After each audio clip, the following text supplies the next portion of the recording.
All right, let's talk priority seating on transit.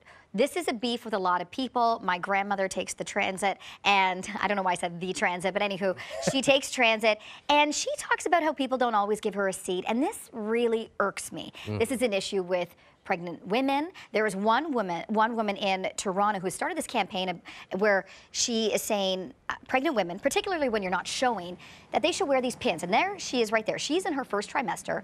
The pin says baby on board. Okay. And she is saying that this is helping now that she's starting to wear this pin. People are now finally giving her a seat. Okay.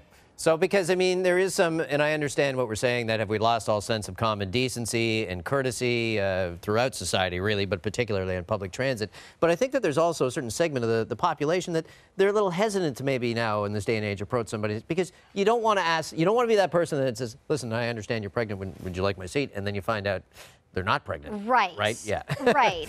But as you say, common courtesy, I think for the most part, you cannot go wrong. And I want to say, it's funny that she is noticing this now. I did a social experiment 10 years ago where I put this to the test to see how courteous people would be, and I experienced the same thing. Now, this is a fake pregnancy. I was wearing a fake belly, and even though I think we're going to queue up to a point where someone actually gives me their seat, it took a long time for that to happen. This is you, I'm sorry, as a reporter about 10 years ago? That's or so, right. Story? And Can I just say, room for improvement for sure, but...